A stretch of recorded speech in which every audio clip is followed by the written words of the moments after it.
अस्सलाम वालेकुम, good morning ऐं सुबह बख़ैर नाज़रीन। पंहिंजी मॉर्निंग में तव्हां सभिनी खे वेलकम कयूं था। उमेद आहे तव्हां सभु ठीकु हूंदा, ख़ैरियत सां हूंदा, मज़े में हूंदा। मां आहियां तव्हांजी होस्ट उनसा शाह ऐं मूंसां गॾु आहिनि सजाद सुहाग। ऐं सभिनी खे अस्सलाम वालेकुम। दिलि जी गहराइनि सां भली कार ऐं असांजो न्याज़ क़बूल पवे हिन दुआ सां त अॼोको ॾींहुं ॾाढो सुठो गुज़रे सभिनी जो, तव्हांजो असांजो। ऐं कोशिशूं कंदासीं त अॼोके ॾींहं खे कीअं सुठो कजे, ख़ुशगवार कजे, पंहिंजे मूड खे कीअं ठीकु कजे। पंहिंजो मूड पंहिंजे अंदरि में ख़ुशी हूंदी त यकीनन ॿाहिरि असां वटां मूड कीअं सुठो थींदो पॉज़िटिव सोच सां। अगरि तव्हांजी सोच तव्हांजी पॉज़िटिव हूंदी, सुठो सोचंदा, पॉज़िटिव एनर्जी सां सुबुह जो उथंदा त तव्हांजो ॾींहुं बि सुठो गुज़रंदो। हा, ऐं इंसानु आहे ऐं असां जीअं तख़लीकार जी तख़लीक़ आहियूं त अगरि अखि खुले थी ऐं जंहिंजो जेको अक़ीदो आहे, जंहिंजी अखि खुले थी हू पंहिंजे परवरदिगार खे जॾहिं यादि करे थो न। मुंहिंजी आदत आहे ऐं जीअं मुंहिंजी अखि खुलंदी आहे न त मां दिलि सां या अल्लाह तूं अॼु बाज कजांइ। इहा मुंहिंजी नंढपण खां आदत आहे। जीअं अखि खुलंदी आहे त मुंहिंजे अंदरां या दुआ निकिरंदी आहे, अल्लाह साईं अॼु तूं बाज कजांइ। बिल्कुलु सुबुह जो उथी ऐं जॾहिं राति जो सुम्हिजे त अल्लाह साईं जो शुक्र अदा कजे कि अल्लाह साईं तो एतिरियूं सारियूं नेमतूं ॾिनियूं आहिनि, जंहिंजो जेतिरो शुक्र अदा कयूं ओतिरो घटि आहे। अच्छा, उनसा खां मतिलबु कोशिशि कंदा सवाल इहो ई आहे त जॾहिं तव्हां ॾींहं जी शुरूआति कंदा आहियो, कुझु कमु सोचींदा आहियो त अॼोके ॾींहं ते मूंखे हीउ कमु करणा आहिनि, जॾहिं न थींदा आहिनि त पोइ तव्हांजो रिएक्शन छा हूंदो आहे इन द एंड? न थींदा आहिनि तॾहिं बि का अल्लाह साईं जी मसलियत हूंदी आहे, उनजे तहत उहे कम न थिया आहिनि, उनजो बि शुक्र, उन शयुनि जो बि शुक्र अदा करण का न का असांजी बहितरी आहे। जेके उहे वक़्त ते न थिया या का न का मसलियत अल्लाह साईं जी ज़रूरु हूंदी आहे, पर देरि सवेर कमु थींदा ज़रूरु आहिनि। इहो मुंहिंजो ईमान आहे। कॾहिं उन टाइम जो असांखे अंदाज़ो न हूंदो आहे, पर थी सघे थो उहा शइ असां लाइ बहितरु न हुजे हिन टाइम। छा ख़्यालु आहे? हा, तव्हांजी ॻाल्हि बिल्कुलु ठीकु आहे, पर खोड़ माण्हू अहिड़ा मूं ॾिठा आहिनि जेके वक़्त खां पहिरीं शयुनि खे चाहींदा आहिनि ऐं तवक़ुआत खां वधीक चाहींदा आहिनि, त पोइ उन्हनि जूं शयूं जॾहिं वक़्त खां पहिरीं न थींदियूं आहिनि या न थींदियूं आहिनि या तवक़ुआत ते न लहंदियूं आहिनि, त पोइ उन्हनि जी उहा एक्साइटमेंट मूं न ॾिठी आहे, उन्हनि जी ख़ुशी उन्हनि खे मां महसूसु न ॾिठी आहे। जेका हिकु ख़ुदि मां सम्झां थो, जेका मुंहिंजी सोच आहे, जेका नाक़स सोच आहे, उन में इहो आहे त पोइ उहे माण्हू कॾहिं बि ख़ुशि नथा रही सघनि। बसि हू जल्दबाज़ी चाहिनि था, चवनि था की बसि शयूं जेके आहिनि जल्दी जल्दी थी वञनि। बिल्कुलु, तॾहिं त चवंदा आहिनि न सबर जो फल जेको आहे उहो मिठो हूंदो आहे। उहो इन जे करे त चयो आहे की सबर कयो, अल्लाह साईं जी मसलियत जे मुताबिक़ उहे कम जॾहिं थींदा त उनजो फल बि मिठो तव्हांखे मिलंदो। ज़बरदस्त। ऐं अॼोको फल कीअं मिठो थींदो, मतिलबु अॼु जा सितारा जेके टेरो कार्ड्स ते ॿुधाईंदा त अॼु कंहिंखे छा करणु खपे, उन लाइ हिकु दफ़ो ॿीहर असां उनसा जी एक्सपर्टी ॾांहुं हलूं था ऐं ॿुधाईंदा हलूं त उनसा छा अॼु ॾींहुं कहिड़ो आहे, डेट कहिड़ी आहे? अॼु वेडनेसडे आहे, 23 जून आहे।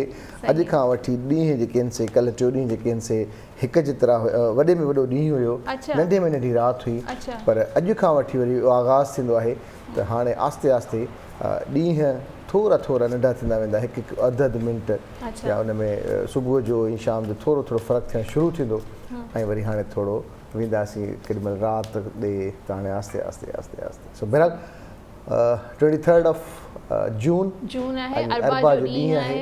ॾिसो त अॼु छा था ॿुधाइनि सितारा।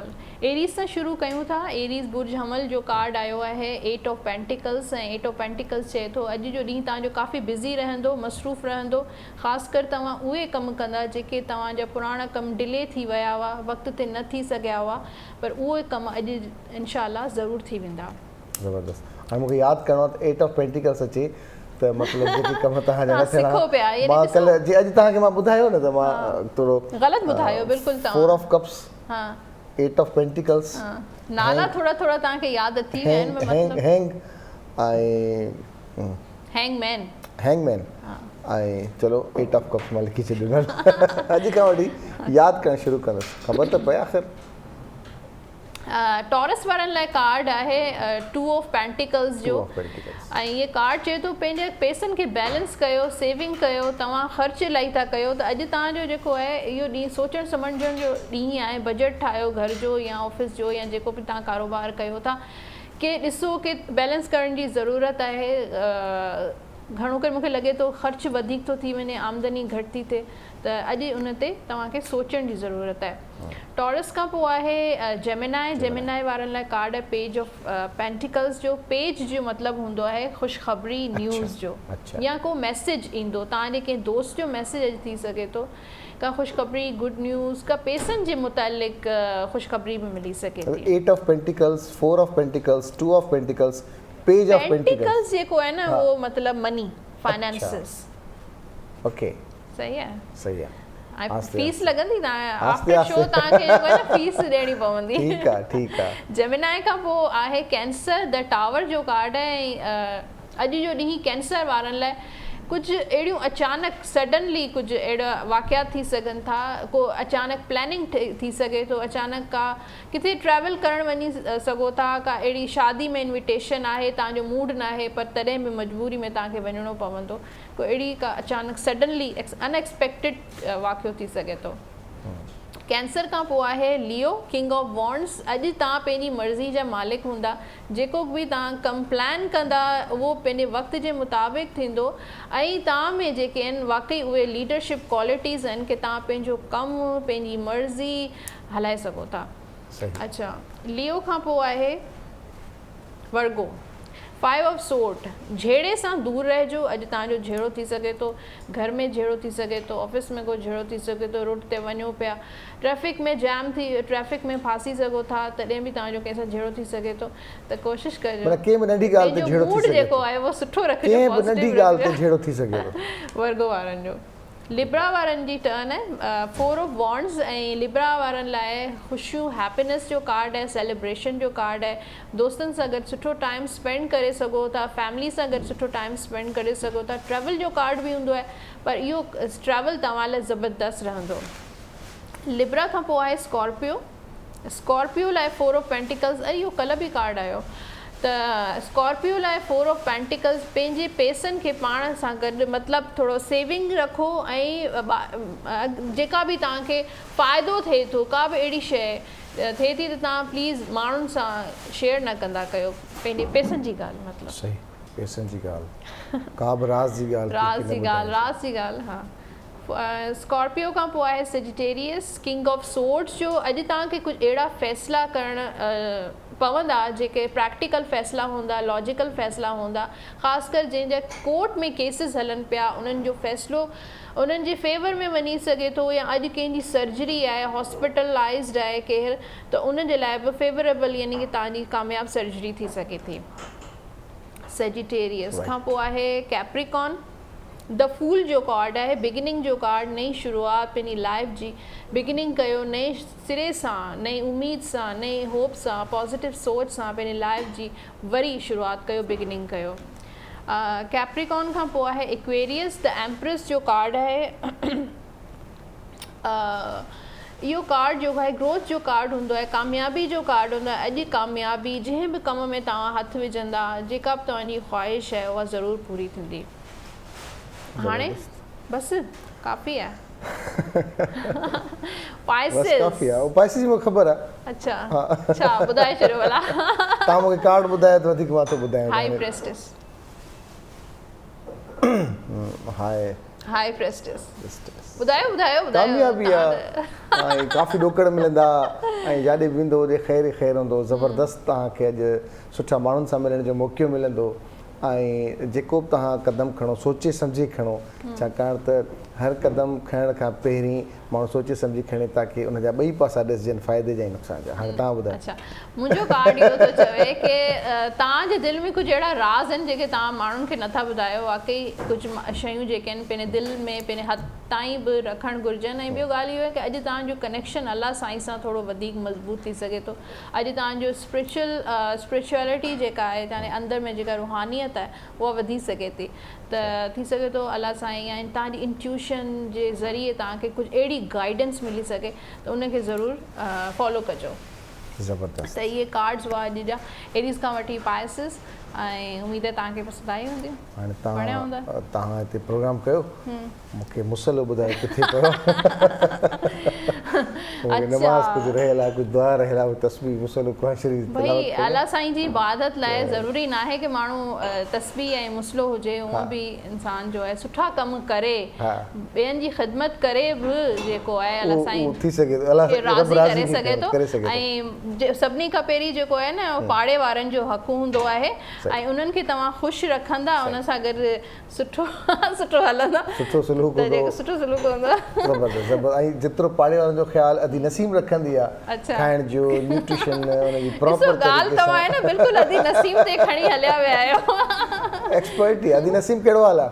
माइक लॻल आहे तव्हां? माइक लॻल आहे, चलो तव्हांखे माइक लॻायूं था। वक़्तु आहे नंढिड़े ब्रेक जो, मिलूं था ब्रेक खां पोइ महिमान सां बि ऐं अदी नसीम सां। जी भली कार चवंदा सभिनी घर भातियुनि खे जेके असांखे जिथे जिथे ॾिसनि था। ऐं जीअं असां ब्रेक खां पहिरीं अर्ज़ु कयोसीं त असां ब्रेक खां पोइ जॾहिं ईंदासीं त असां सां गॾु महिमान बि हूंदा ऐं अदी नसीम सां बि ॻाल्हि ॿोल कंदासीं। त महिमान जो ज़िक्र कयूं ऐं महिमान जे हवाले सां ज़रूरु ॿुधाईंदा हलूं त जेको इलाजु आहे असांजी सिहत खे वठी करे ख़ासि तौर ते हुज़ूर करीम सल्लल्लाहु अलैहि वसल्लम जेके पंहिंजे हयाती मुबारक में जेके असांखे ॾसी विया आहिनि, जेके अमल करे विया, उन्हनि खे जस्ट असां फॉलो कयूं त बहितरीनु तर्ज़ ज़िंदगी असांजी बि गुज़री सघे थी। छाकाणि त एॾी सिंपलसिटी ऐं एॾे सुठे तरीक़े सां उन्हनि शयुनि खे डिस्क्राइब करे विया आहिनि जंहिंजा एतिरा अनेक फ़ाइदा आहिनि, जंहिंजा जेतिरा फ़ाइदा ॻणियूं त शायदि असांजी ज़िंदगी खुटी पए, पर उनजा फ़ाइदा एॾा ज़बरदस्त आहिनि। सो बहरहाल तिब नबी जे हवाले सां जेके इलाज, जेका तर्ज़ ज़िंदगी आका करीम सल्लल्लाहु अलैहि वसल्लम जी जीअं गुज़री, उन्हनि जी कोशिशि कंदासीं त आका कीअं उथंदा हुया, कहिड़ियुनि कहिड़ियुनि शयुनि जो इस्तेमालु कंदा हुया, ऐं असांखे कहिड़ियुनि कहिड़ियुनि शयुनि जे अॼु जे दौर में जेके मौजूदु आहिनि, जेके उन मां कहिड़ियुनि शयुनि खे कहिड़े तरीक़े सां असां इस्तेमालु करे सघूं था, ऐं पंहिंजे ॾींहं जो आगाज़ ऐं सिहत खे सिहतमंद रखण लाइ छा करणु खपे, उन लाइ तमामु सुठा ऐं तिबी नबी जे हवाले सां उनजो तमामु घणो मुशाहिदो ऐं तहक़ीक़ ऐं उनखां पोइ तस्दीक़ करे मुख़्तलिफ़ रिवायतुनि सां, मुख़्तलिफ़ किताबनि मां, मुख़्तलिफ़ इलाजनि मां ऐं जेको निचूड़ उन्हनि कढियो आहे उनजे मुतालिक़ असां ॻाल्हाइण जी कोशिशि कंदासीं। उन लाइ असां वटि असांजा प्रोफेसर हकीम तारिक अहमद साहब असां गॾु मौजूदु आहिनि। सर वेलकम कहते हैं आपको तारिक साहब, खैरियत से आप? अल्हम्दुलिल्लाह बिल्कुल ठीक। गुड मॉर्निंग, सुबह बखैर जिसको हम कहते हैं। और हमारी सुबह इतनी बजे होती है कि लोग कहते हैं यार कोई एसी वेसी चलाओ, बहुत गर्मी लग रही है, और हमारी सुबह होती है वो बिल्कुल सही। सुबह तो वो होती है जो फजर के वक्त होती है, लेकिन हमारी ये जो शहरी सुबह है ये 9 बजे के बाद वाली, बिल्कुल 9 बजे के बाद, ये आर्टिफिशियल मीडिया वाली सुबह होती है हमारी। बिल्कुल सही। तो हम ये चाह रहे थे तारिक साहब के आगाज़ दिन का आका कैसे करते थे और हमें कैसे करना चाहिए? औज़ुबिल्लाहि मिनश्शैतानिर्रजीम, बिस्मिल्लाहिर्रहमानिर्रहीम, अस्सलातु वस्सलामु अला खातमुन नबिय्यीन। देखें, नबी करीम सल्लल्लाहु अलैहि वसल्लम का आगाज़ जो होता था वो तो आप नमाज़ फ़जर हम कह सकते हैं कि वैसे तो हुज़ूर सल्लल्लाहु अलैहि वसल्लम नमाज़ तहज्जुद भी अदा करते हैं। नमाज़ तहज्जुद के बाद जो हम लोगों के लिए जो सुबह का आगाज़ आपको होता था वो ये कि फ़जर की नमाज़ के वक़्त उठना, और नमाज़ फ़जर की अदायगी के बाद जो चीज़ नबी करीम सल्लल्लाहु अलैहि वसल्लम सबसे पहले नोश फरमाते थे वो था शहद का पानी, यानी शहद को पानी में हल करके। तो ये नबी करीम सल्लल्लाहु अलैहि वसल्लम का एक मामूल मुबारक रहा शहद के हवाले से। और आपने देखें कि कभी भी हज़रत सल्लम किसी बड़ी बीमारी में मुब्तला नहीं हुए, आप हमेशा सेहतमंद तंदुरुस्त तवाना रहे हैं। कुरान करीम में अल्लाह ताला फरमाता है फ़ी शिफ़ाउन लिन्नास, कि हमने लोगों के लिए इसमें शिफा रखी है। और वहाँ कहीं ये नहीं कहा गया कि ये सिर्फ़ आपके दिल के लिए है, आपके दिमाग के लिए, या आपका बुखार ठीक करेगा, या आपके लीवर के लिए, नहीं, कह दिया गया, ये फरमा दिया अल्लाह पाक ने कि ये फ़ी शिफ़ाउन लिन्नास, कि इसमें शिफा ही शिफा है आपके लिए। और शहद का बेहतरीन वक्त जो है वो सुबह नहार मुई है। अगर आप चाहते हैं कि आप हर किस्म के वायरस से, बैक्टीरिया से या फंगल इन्फेक्शन से महफूज रहें तो शहद का ज़रूर इस्तेमाल कीजिए, क्योंकि शहद में तीनों प्रॉपर्टीज़ पाई जाती हैं। ये फंगल इन्फेक्शन को भी ख़त्म करता है, वायरल इन्फेक्शन को भी ख़त्म करता है, जो है, इसलिए आप इसको इस्तेमाल कर सकते हैं। नीम गरम में ہاں یہ ڈپینڈ کرتا ہے کہ اکارڈنگ ٹو ویدر کے موسم کے مطابق. اب سردیوں کا موسم ہے تو آپ اس میں 1 گلاس نیم گرم پانی لیں, اس میں حل کر کے آپ لیں. اچھا اس میں آپ تھوڑا سا اضافہ یہ کر سکتے ہیں کہ اگر آپ نے ویٹ لاس کرنا ہے, اسپیشلی اپنی بیلی کو کم کرنا ہے, تو اس میں آپ چند قطرے لیموں کے شامل کر دیجئے, تو صبح نہار منہ آپ لے سکتے ہیں اس کو. اچھا عام موسم جیسے گرمیوں کا موسم چل رہا ہے, اس میں آپ روم ٹیمپریچر پہ جو پانی ہوتا ہے اس میں شامل کر لیں. ٹھنڈے پانی کو آپ نے استعمال نہیں کرنا صبح صبح, ٹھنڈے پانی سے تھوڑا سا اوائڈ کریں. تو شہد جو ہے وہ آپ کو ہر قسم کی ڈیزیز سے بچاتا ہے, اور سب سے بڑھ کے پھر یہ کہ ہماری باڈی کو جو پروٹیکٹ کرتا ہے وہ ہے ہمارا امیون سسٹم, قوت مدافعت, اور شہد جو ہے اس کو بڑھاتا ہے ہمارے امیون سسٹم کو. امیون سسٹم ایک ایسا ہے, آپ یوں سمجھ لیں کہ جیسے اللہ تعالیٰ نے ایک فوج بھر دی ہے ہماری باڈی کے اندر, کہ جب بھی کوئی دشمن, کوئی وائرس, کوئی بیکٹیریا, کوئی جراثیم داخل ہوتا ہے ہماری باڈی میں, تو فوراً اس کو آ کے روکتے ہیں اور اس کو کل کرتے ہیں, ختم کرنے کی کوشش کرتے ہیں. آپ کی باڈی میں کوئی بھی جراثیم یا وائرس یا کوئی فنگل انفیکشن تب ہوتی ہے جب آپ کا امیون سسٹم کمزور ہوتا ہے, تو اس صورت میں آپ پھر بیمار ہوتے ہیں. تو اگر آپ چاہتے ہیں کہ آپ ہیلدی رہیں تو آپ شہد کو ضرور استعمال کیجیے. سنت بھی ہے اور صحت بھی ہے, دونوں چیزیں ہیں. شہد جو ہے وہ خالص ہونا چاہیے. ہاں شہد خالص ہونا چاہیے, بالکل صحیح فرمایا آپ نے. ہاں کہ شہد خالص ہونا چاہیے, یہ بالکل آپ کی بات کو میں جو ہے وہ ایگری کرتا ہوں آپ سے, کہ شہد خالص ہوگا تو یہ ساری چیزیں آپ کو ملیں گی. اگر شہد خالص نہیں ہوگا تو پھر آپ شیرہ ہی پی رہے ہیں, تو وہ بجائے آپ کو صحت کے بیمار کر سکتے ہیں, موٹاپا لے کر. اچھا ویسے اگر آپ کا جیسے تجربہ ہے ان چیزوں میں, حکیم بھی ہیں آپ, شہد کا خالص ہونا پتہ کیسے چلے؟ ہم تو فریج میں رکھتے ہیں, 4 دن کے بعد پتہ چلتا ہے وہ گڑ بننا, جم جانا شروع ہو جاتا ہے, ہمیں پتہ لگتا ہے اس میں چینی تھی. اچھا خالص شہد جو ہوتا ہے وہ جم جاتا ہے, خالص جم جاتا ہے. ہاں, اور اس میں اس کے پہچان جو ایک عام جنرل قسم کی پہچان ہے نا, وہ یہ ہر سب کے لیے کہ آپ شہد کو لیں, 1 گلاس پانی لیں, اس میں آپ 1 ڈراپ ڈال دیں. اگر وہ ڈراپ پورا کا پورا بالکل پیندے میں جا کے نیچے ایسے چلا جائے گا تو وہ خالص شہد ہے. اگر وہ شیرہ ہوگا تو وہ ڈائلوٹ ہونا شروع ہو جائے گا, چینی حل ہونا شروع ہو جاتی ہے پانی میں. آپ نے دیکا نا شاید اتنی جلدی حل نہیں ہوتا, تو جو چینی سے بنا ہوا شیرہ جو ہوگا وہ نیچے جاتے جاتے حل ہونا شروع ہو جائے گا, جبکہ شہد کا ڈراپس ہوگا وہ بالکل ایسے ایز اٹ از جیسے آپ نے اوپر سے اس کو ڈالا گلاس میں, وہ نیچے چلا جائے گا. تو یہ لوگ تو بہت سی کوئی چیزیں کہتے ہیں آپ اس میں نمک ڈال دیں تو اگر وہ نمکین ہو جائے تو اس میں شیرہ ہے, اگر ماچس کی تیلی لے تو موم, یعنی یہ سارے, تو مطلب ہر قسم کا. یہ ویسے ایزی آپ نے بتایا کہ پانی میں آپ 1 ڈراپ ڈال دیں شہد کا, اور اگر وہ ڈیزالو ہو جاتا ہے تو وہ چینی والا ہوگا, اور اگر ڈیزالو جلدی نہیں ہو جاتا تو وہ شہد ہے. اچھا ایک تو پہاڑ کا شہد ہوتا ہے, دوسرا ہوتا ہے فارم کا شہد, جو فارم ہاؤسز وہ آج کل تو اس میں بھی فرق ہے, وہ شہد تو شہد ہے. دیکھیں شہد ہے, ہمیں دیکھنا یہ ہے کہ ایکچوئل شہد جو ہے وہ تیار ہوتا ہے مکھی سے, شہد کی مکھی. بلکہ اللہ تعالیٰ نے ایک سورہ پوری نحل جو ہے وہ نازل فرمائی ہے قرآن کریم میں, سورہ نحل, یعنی شہد کی مکھی کے اوپر پوری صورت ہے موجود ہے. تو جو جنگلی شہد ہوتا ہے جس کو ہم کہتے ہیں پہاڑوں کا, جس طرح آپ نے کہا, وہ تو 100% خالص ہے. یہ بھی ٹھیک ہوتا ہے کیونکہ یہ بھی اس کا پروسیس ویسا ہی ہوتا ہے جیسے آپ جنگل والا شہد لے لیتے ہیں. لیکن ہونا چاہیے بے شک وہ فارمی ہو, لیکن مکھی والے پروسیس سے گزر کے شہد ملتا ہے آپ کو وہ خالص ہی وہ خالص ہوتا ہے. ہم آگے بڑھتے ہیں, کالر ہے ہمارے ساتھ ساہیوال سے. ہیلو السلام علیکم, کیر پہ گالا ہے؟ جی وعلیکم السلام, خیریت سے آپ؟ جی اللہ کا شکر ہے, آپ کیسی ہیں؟ جی اللہ کا شکر. کیا نام ہے آپ کا؟ شروع کر رہی ہیں, میرا بات کر رہی ہوں. اور ماشاءاللہ آپ کو ہم انٹرنیٹ پہ بھی آپ کا ویکلی ہاراسکوپ دیکھتے ہیں, بہت اچھا لگتا ہے. سب نے سبسکرائب کیا ہوا ہے آپ کے چینل کو. اچھا بہت شکریہ. میں یہ پوچھنا چاہوں گی اپنی شادی کے بارے میں. اچھا میں آپ کو اپنی تاریخ پیدائش بتاتی ہوں. 5/4/1983 رات 8:15 بجے. اچھا ساہیوال میں پیدا ہوں نا جی. آگے کی لائف کا بتا دیجیے اور شادی کا بتا دیجیے کب تک ہو. چلیں ابھی تو گیسٹ بیٹھے ہیں, ان سے بات کرتے ہیں, اس کے بعد آپ کے میں جواب دے دیتی ہوں. صحیح ہے, چلیں جب تک آپ دیکھتی رہیں آپ کی شادی انشاءاللہ. کسی اچھے آدمی سے ہوگی انشاءاللہ. اچھا حکیم صاحب یہ بتائیں کہ مکھیاں بھی مختلف ہوتی ہیں, ان کی بھی قسمیں ہوتی ہیں نا مکھیوں کی, اس میں سے ایک چھوٹی مکھی ہوتی ہے, اس کو ہم عام زبان میں کہتے ہیں, ایک بڑی مکھی ہوتی ہے.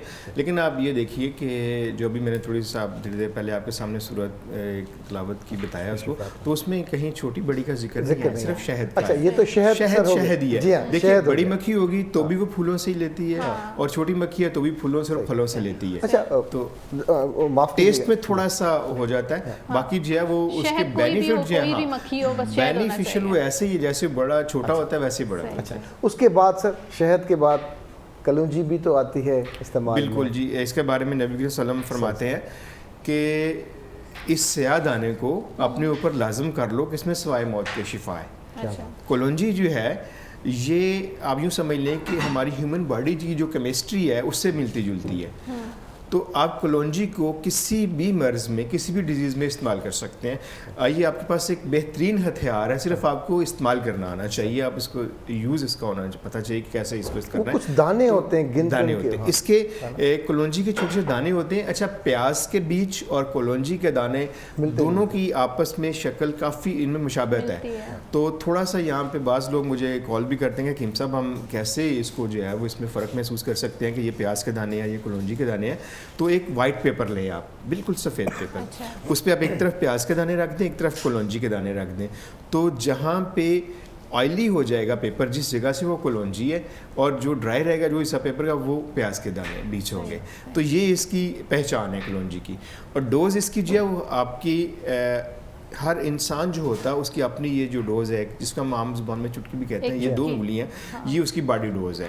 آپ کی باڈی میں آپ کی سنگلی میں 2 میں جتنی بھی کلونجی آتی ہے, ویسے تو 7 دانے ہوتے ہیں, 5 سے 7 دانے تک آپ لے سکتے ہیں. اور اس کو لینے کا بہترین ٹائم جو ہے نہار منہ ہے. آپ کو پیٹ کی پرابلم ہے, آپ کا پیٹ خراب ہو رہا ہے, گیسز بہت زیادہ پیدا ہو رہی ہیں, پیٹ میں درد ہو رہا ہے, آپ کلونجی کا استعمال کر سکتے ہیں. آپ کا نروس سسٹم ویک ہو رہا ہے, آپ کا امیون سسٹم ویک ہو رہا ہے, آپ کا جو ہے آنتیں کمزور ہو رہی ہیں, آپ کے جوڑوں میں درد ہو رہا ہے, کمر میں درد ہو رہا ہے, یعنی کہ آپ اس کو کلونجی کو ہر مرض میں جو مرض میں آپ اس کو استعمال کر سکتے ہیں. یہ بھی 2 وقت آپ لے سکتے ہیں اس کو, صبح نہار منہ لے لیں اور رات کو سونے سے قبل, یا پھر شام 5-6 بجے آپ لے سکتے ہیں. اسی طرح گرم تو نہیں ہوتی. دیکھیں جو چیزیں پہلے اور دوسرے درجے میں ہوتی ہیں, سٹیجز ہیں ان کی, حکماء نے اطباء نے جو چیزیں ان کا گرم اور سرد, خشک اور تر, یہ جو ہے سارا ایک بنایا ہوا ہے. اس میں یہ ہوتا ہے کہ پہلے اور دوسرے درجے میں جو چیزیں گرم اور سرد ہوتی ہیں یا خشک اور تر ہوتی ہیں وہ آپ کے لیے نقصان دینی. تیسرے درجے کی دوا جو ہوتی ہے وہ تھوڑا سا, اور چوتھے درجے کی دوا وہ آپ پوائزن میں آ جاتی ہے. تو وہ تو آپ لے نہیں سکتے, نہ ہی اطباء اس کو ہم بتاتے ہیں, نہ آن ایئر بھی کبھی نہیں بتایا میں نے.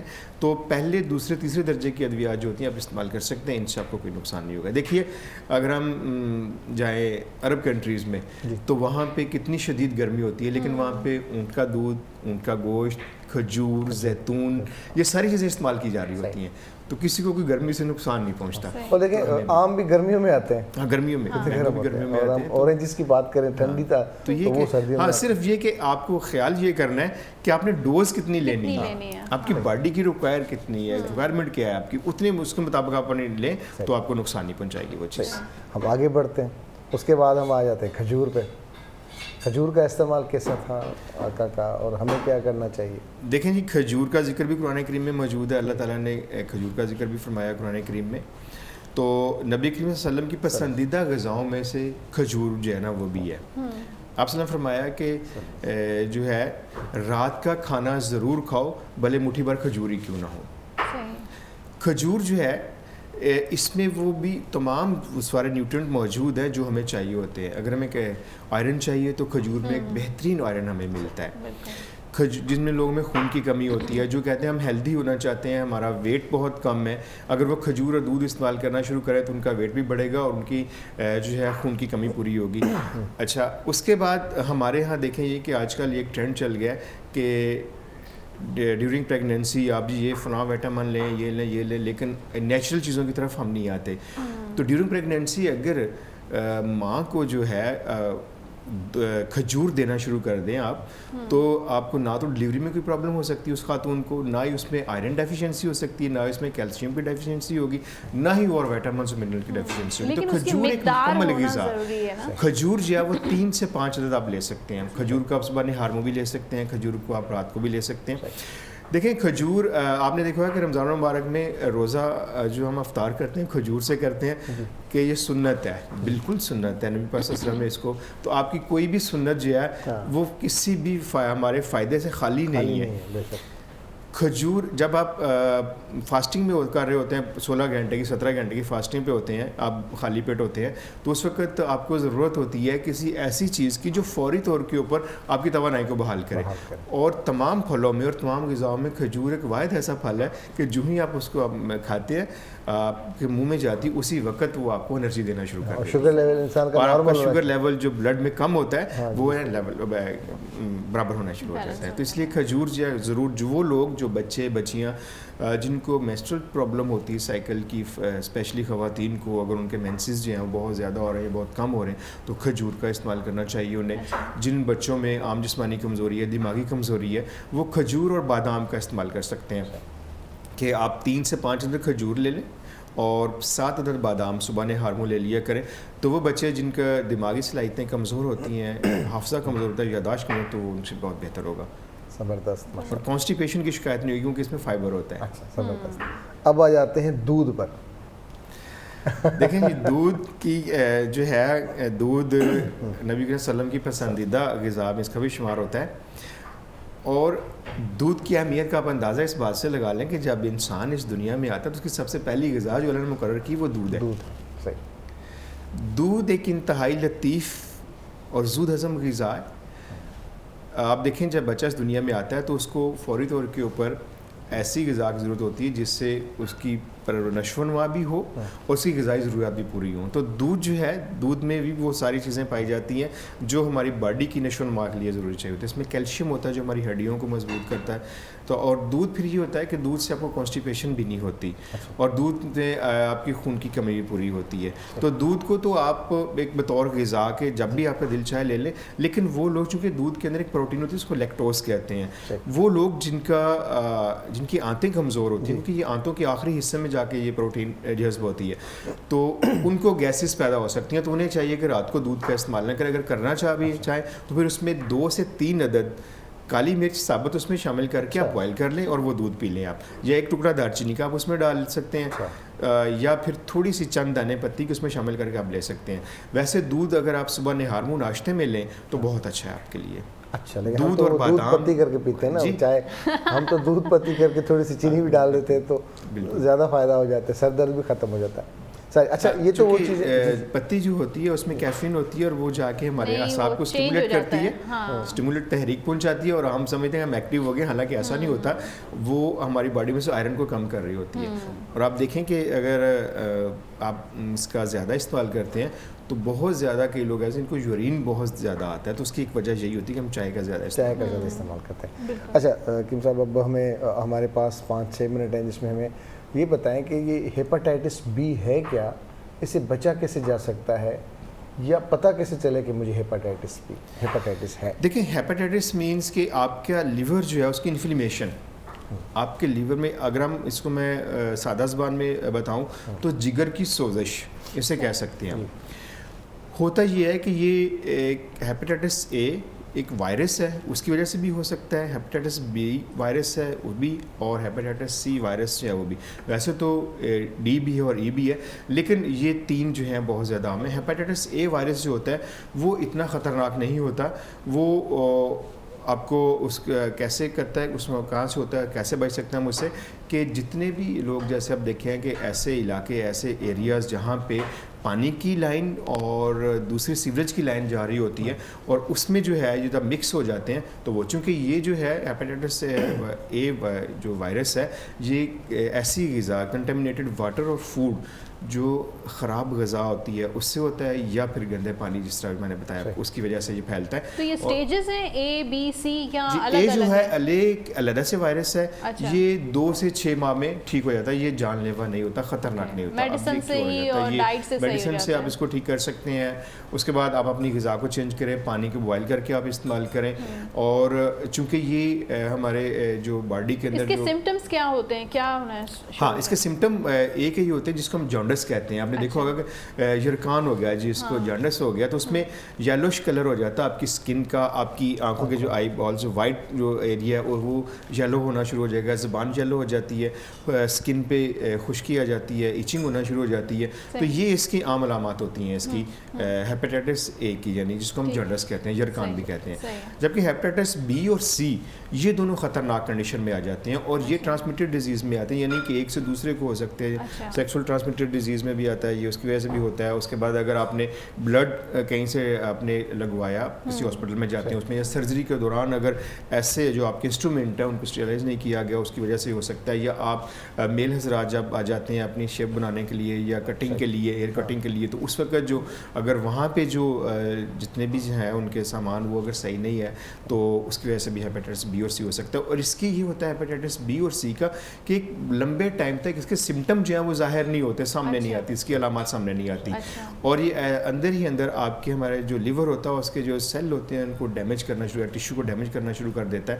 اور اس میں یہ ہوتا ہے کہ آپ کو جب زیادہ بڑھ جاتا ہے تو پھر یہ ہوتا ہے کہ اس میں آپ کو فٹیگ آنا شروع ہو جاتی ہے, ہلکا سا ٹیمپریچر ہونا شروع ہو جاتا ہے, تھکن کا احساس ہوتا ہے, بھوک ختم ہونا شروع ہو جاتی ہے, خون کی کمی ہو جاتی ہے. اور آہستہ آہستہ پھر یہاں بھی ہوتا ہے کہ ہم نے دیکھا ہے کہ بعض کا یہ لیور پہلے بڑھنا شروع ہو جاتا ہے, بڑھ جاتا ہے سائز میں, انلارج ہو جاتا ہے, اس کے بعد پھر یہ سکڑنا شروع ہو جاتا ہے. اور ایک یہ بھی ہوتا ہے کہ جن کو ہیپیٹائٹس زیادہ بڑھ جاتا ہے یہ بی اور سی, تو پھر ان کا پیٹ میں پانی پڑنا جو زیادہ, پیٹ بھی کافی زیادہ بڑھ جاتا ہے, تو یہ جس کو ہم کالا یرکان کہتے ہیں, یہ ہیپیٹائٹس بی اور سی. اور یہ جو ہے یہ اگر ان کا ہیپیٹائٹس بی جو ہے یہ بھی 2 سے 6 ماہ تک کا اس کا ٹریٹمنٹ ہے. لیکن ہیپیٹائٹس سی جو ہے وہ خطرناک ہے, اگر اس کا ٹریٹمنٹ نہ کیا جائے تو پھر جان لیوا. ٹریٹمنٹ کیا اور کتنا ہے؟ دیکھیں, چونکہ جس طرح میں نے ابھی آپ کو بتایا کہ اس کا ایک لمبے ٹائم تک آپ کو سمٹم ہی سامنے نہیں آتے, اور بہت سے لوگ ملینز کے حساب سے جو ہے وہ لوگ جو ہیں اس میں اس کے کیریئر میں مبتلا ہے اس میں ہیپیٹائٹس بی اور سی میں, لیکن پتہ نہیں انہیں. کیسے پتہ چلتا ہے؟ جب آپ اپنا بلڈ ٹیسٹ کرواتے ہیں جا کے. تو اس میں یہ ہوتا ہے کہ ہمیں پتہ اس وقت چلتا ہے کہ جب ہمارا لیور جو ہے بہت زیادہ ڈیمیج ہو چکا ہوتا ہے. تو اس صورت میں پھر جو میں نے آپ کو علامات بتائی ہیں وہ اب کہ جب دیکھیں گے باہر جو فارن کنٹریز میں ہوتا ہے کہ آپ سالانہ آپ کے ٹیسٹ ہوتے ہیں کہ اپنے پورے, وہاں پہ الکوہل کا بھی استعمال زیادہ ہوتا ہے. ہمارے ہاں یہ ہوتا ہے کہ ہمارے یہاں ایسا کوئی سسٹم ہی نہیں ہے, یا ہمیں بھی اتنا شعور نہیں ہے. ہمارے یہاں پتہ دم وم کرنے چلے جاتے ہیں کہ یرکان بیمار ہو گئے تو اس کو دم کروا لیں آپ, یہ کر لیں, بجائے اس کے کہ آپ جو ہے وہ ایک صحیح راستہ اختیار کریں جس سے آپ ٹھیک ہو سکیں. ہم جو ہے نا دوسری طرف چل پڑتے ہیں. تو اس لیے یہ نا یہ کانسیپٹ غلط ہے کہ دم وم نہیں کروانا چاہیے بلکہ ٹریٹمنٹ لینا چاہیے. دیکھیں ٹریٹمنٹ بھی کریں, اگر آپ دم کروانا چاہتے ہیں وہ بھی کروائیں, کوئی ایسی بات نہیں. اگر آپ کلام پاک سے آپ کو ہے, کیونکہ قرآن کریم کو بھی شفا کہا گیا ہے, اس میں بھی شفا ہے. تو لیکن اس کے ساتھ ساتھ جو ہے میڈیسن, نبی کریم صلی اللہ علیہ وسلم نے فرمایا کہ تمہارے پاس شفا کے 2 مظہر ہیں, قرآن اور شہد. تو لیکن یہ ہے کہ اللہ اگر صرف دم سے ہی کام چلتا تو ہوتا تو نبی صلی اللہ علیہ وسلم کے اوپر تو قرآن نازل ہوا, لیکن آپ نے کیوں فرمایا کہ علاج کرنا میری سنت ہے کہ علاج کروائیں. آپ نے راستہ بتایا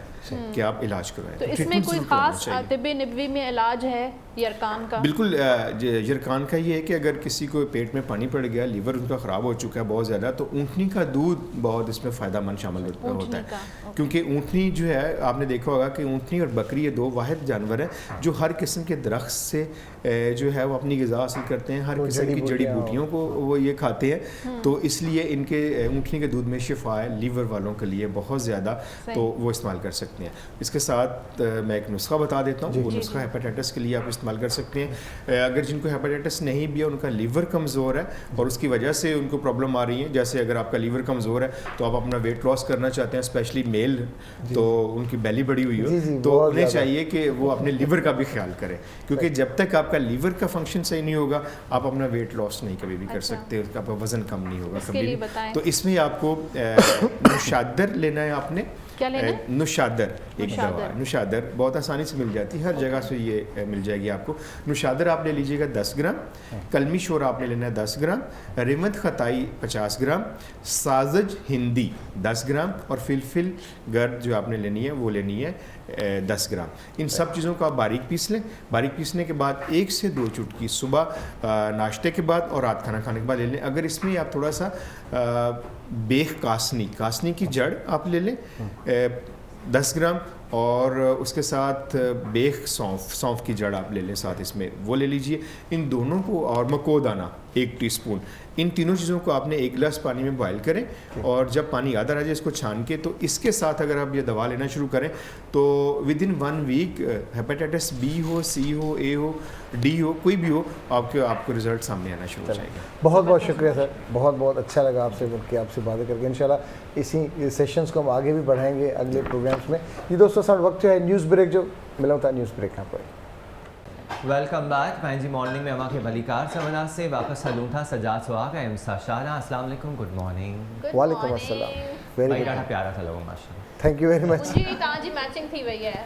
ہاں ایگزیکٹلی. پر تاں جو دیکھو کلچرل ویئر آ نا تھوڑے ماڈرن اسٹائل میں لکس فیبولس. زبردست. سجاد بھابی اسٹرپس شرٹ میں ڈال تو لگڑ جی کوشش میں کر مجھے اثر تو اچھی وجہ نا ایکچولی تہاں جن خبروں ہیڈ لائنس پڑھی پوری کیوں تھدو ساموں کیوں ماں چو ختم یونٹ مسلسل تاں پڑھو پیا. بہرحال وری مہربانی حمیر بھا تہاں لگندا ہی ڈاڈا سٹھا آहियो. تव्हांजे लाइ बे इस्तेमालु थो कयां. स्मार्ट मैन, यंग मैन ऐं स्किन जो ख़्याल कंदा आहिनि, पंहिंजी हेल्थ जो हर वक़्तु ख़्याल रखंदा आहिनि, ज़ाहिर फ्रेश त रहंदा. बिल्कुलु ईअं आहे. ऐं यंग एज माशाल्लाह स्लिम स्मार्ट हैंडसम गाय. जी दोस्तो, ब्रेक खां अॻु में जॾहिं असां ॻाल्हि पिया कईसीं त असां सां गॾु जेके प्रोफेसर हकीम तारिक साहिबु हुया, त उन तिब नबवी जे हवाले सां असां ॻाल्हि पिया कईसीं त कहिड़ियूं शयूं इस्तेमालु करणु खपनि जंहिंमें शिफ़ा बि आहे, जंहिंमें हिकमत आहे, जंहिंमें पाण करीम सल्लल्लाहु अलैहि वसल्लम जो असांखे उहो तर्ज़ु ॾिनल आहे, दर्स ॾिनल आहे त कीअं असां पंहिंजी ज़िंदगी खे बहितर ऐं सिहतमंद रखी सघूं था. पर सॉरी तव्हांजी ॻाल्हि मां चटींदसि, हिकिड़ी कॉल आई हुई असां वटि हुमैरा जी. जी जी जी जी. ऐं उन्हनि जो को सुवाल हो शादी जे मुतालिक़, त मुंहिंजो जल्दी जल्दी उन्हनि जो सुवाल जो जवाबु ॾेई वठां. शायदि हू वेट कंदी हूंदी. शादी जे बारे में उन्हनि पुछियो हो कि शादी उन्हनि जी कॾहिं थींदी. अच्छा. शादी में डिलेस नज़र पिया अचनि मुंहिंजे ख्याल में. पाण जा हिननि जा उर्दू में ॻाल्हाइनि ताकि सम्झी सघनि. उर्दू साहिवाल में उन्होंने कॉल की हुई. हुमैरा, आपके लिए जो कार्ड्स आए उनमें ये है कि आपके अपने कुछ फैमिली इश्यूज़ की वजह से, इंटरफेरेंस की वजह से बहुत इश्यूज़ चल रहे हैं आपकी शादी के. ठीक है, शादी में अभी भी डिले नज़र आ रहा है. मुझे 21 ये जो साल चल रहा है, उसके बाद नेक्स्ट, उसके बाद जो है 23 उसमें मुझे आपकी शादी के चांसेस नज़र आ रहे हैं. तो थोड़ा सा इंतज़ार करना पड़ेगा आपको शादी के लिए. थोड़ा इंतज़ार. हाँ तो कंटिन्यू. तो आप शादीशुदा रहना चाह रही हैं या खुश रहना चाह रही हैं, फैसला आप खुद कर लीजिएगा. जी दोस्तों, ब्रेक खां पोइ असां अचूं था पंहिंजे महिमान ॾांहुं. ऐं न्यूट्रिशन, ग़िज़ा जेका आहे असांजी ज़िंदगी खे, सिहत खे कीअं ठीकु रखी सघे थी, उन ते वधीक ॻाल्हाईंदासीं. असां वटि न्यूट्रिशन स्पेशलिस्ट आहिनि सबीन फारूकी साहिबा. अस्सलाम वालेकुम, गुड मॉर्निंग. कैसी हैं आप? ठीक है, वेलकम कहते हैं और good morning. Thank you so much for inviting me. इतना ज़बरदस्त आपने शर्ट का कलर पहना हुआ है, वाइट. मैंने सोचा आपका स्टेज बड़ा कलरफुल है तो मैं वाइट पहन लूँ. हाँ. ताकि स्टैंड आउट हो जाए. वो वाइट को देखकर एक अलग सी एक एनर्जी सी फील होती है. सफ़ेद पीसफुल. हाँ, घर में भी पीस रहता होगा उम्मीद. हाँ, कोशिश करती हूँ. जैसे अभी ये जैसे धुआंधार अदी नसीम गुड मॉर्निंग. तहां ॿुधायो ई नथा छा था ठाहियो, ठाहे बि छॾियो न को असां हलो आहे. न ठाहे न छॾियो आहे, स्टार्ट कयो आहे. छा आहे, छा था ठाहियो तव्हां ॿुधायो त पोइ असां सभिनि साहिबा सां कचहरी जो आगाज़ कयूं. टिक्का कटलस आलू. टिक्का कटलस ऐं आलू अलॻि मतलब आलू कटलस जा, आलू जा कटलस, पटाटनि जा कटलस. ज़बरदस्त. टिक्के वारो. उनमें मसालो जेको आहे तव्हां टिक्के जो हणो. जी जी, उन जो जेको मसालो हूंदो असां हिनखे टिक्के वारो ऐड कंदासीं. उन सां गॾु असांखे अंबनि जी ख़ुशबू अचे पई. अंब बि आहिनि. अॼु अदी नसीम जेका आहे न ख़ासि अंब असां लाइ सभिनी लाइ वठी आई आहे. अंब बि आहिनि. ही अंब सिर्फ़ वो आहे न चोसो आहे, हिन सां ठाहिणो हूंदो आहे या टेस्ट करणो हूंदो आहे, हिनखे खाइणो हूंदो आहे, फोर्क सां माण्हू खाए। जल्दी जल्दी रेसिपी तव्हांखे, हा जल्दी ॿुधायां, टाइम कोन्हे। आलू खे बॉयल कटे पील करे या कटिंग करे सॼो हिनजो पोइ हिनखे असां बॉयल कयो आहे। हुन में बॉइलिंग में कारा मिर्च, ॻाढ़ा मिर्च, लूणु, हल्दी, हिन जे करे जो हुन में टेस्ट अची वेंदो आहे। पोइ हुन खां बाद में असां वटि जेके सब्जियूं आहिनि, शिमला मिर्च, बसर, हा इहो सावा दाणा, फुदनो, सावा मिर्च, हिननि खे असां सोते कंदासीं।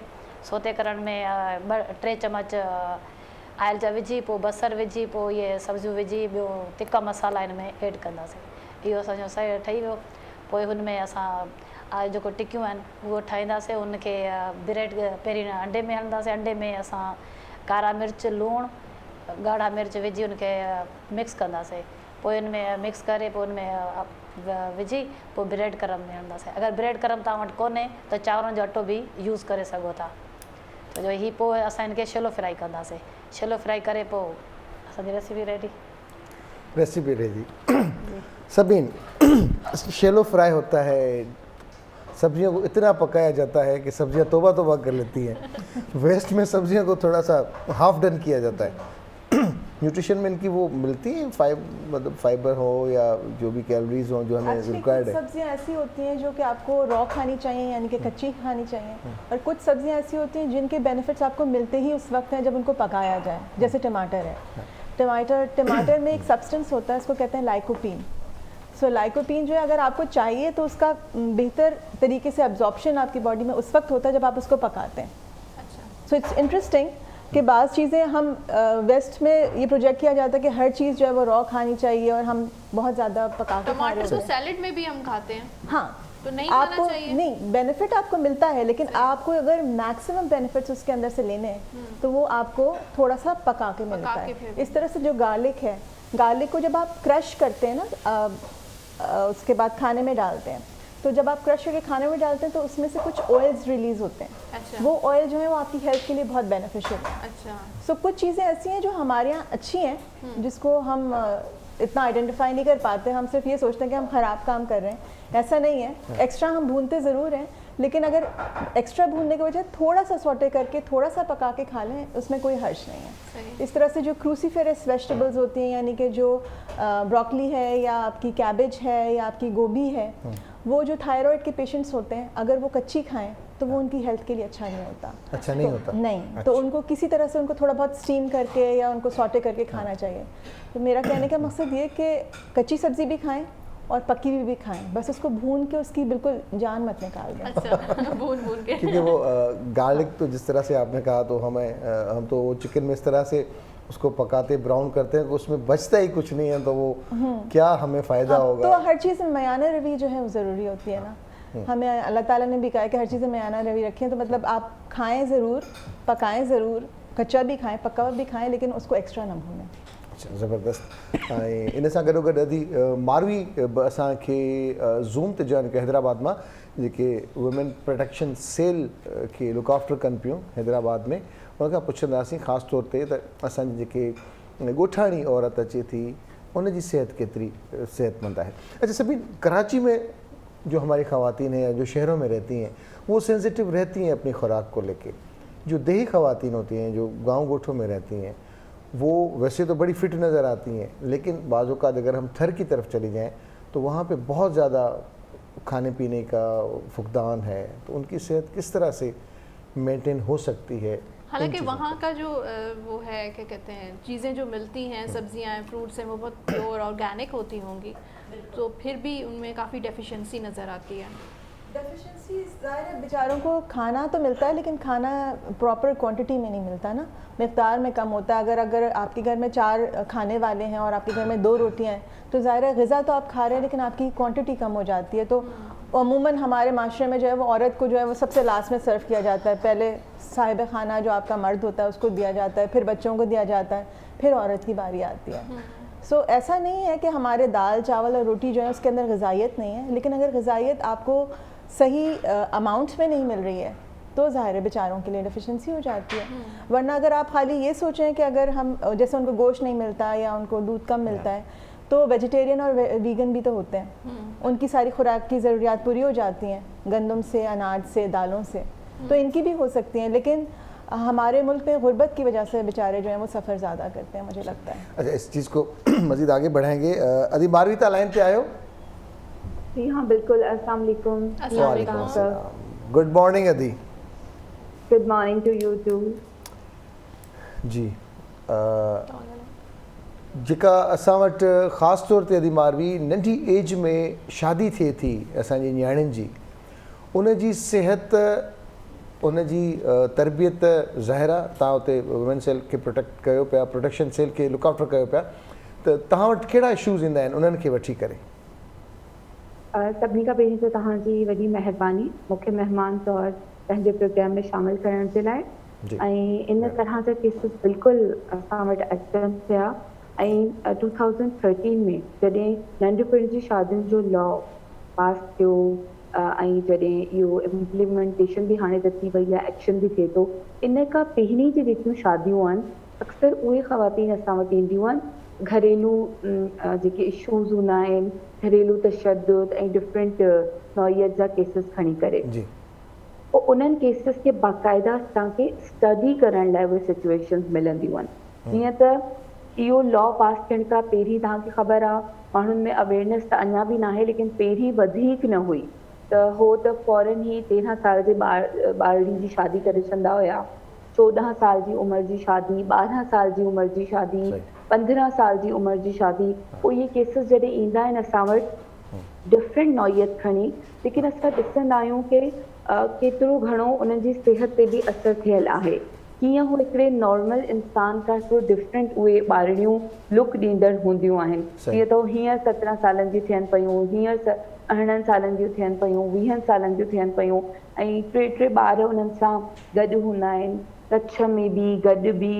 त हिकु ॿारनि जे हवाले सां कंहिं वक़्फ़े जे लाइ हुननि खे का मालूमात न हूंदी आहे, जेकी तव्हांखे ख़बर आहे औरत जी माउ जी सिहत ते तमामु घणो असरु विझंदी आहे। जॾहिं खाधो पूरो न हुजे, नंढपण जी शादी बि थी वञे, वरी ॿार बि जेको आहे उन्हनि जी तादाद बि घणी हुजे, विदाउट जेकी औरत आहे मदर आहे हुनजी बॉडी जे रेस्ट ॾिने ऐं सही खाधे जी खुराक जेकी उनजी रिक्वायरमेंट आहे बॉडी जी उहा नथी पूरी थिए त उहो इंसानु हिकिड़ी नॉर्मल ज़िंदगी काफ़ी मुश्किल तरीक़े सां गुज़ारे सघे थो।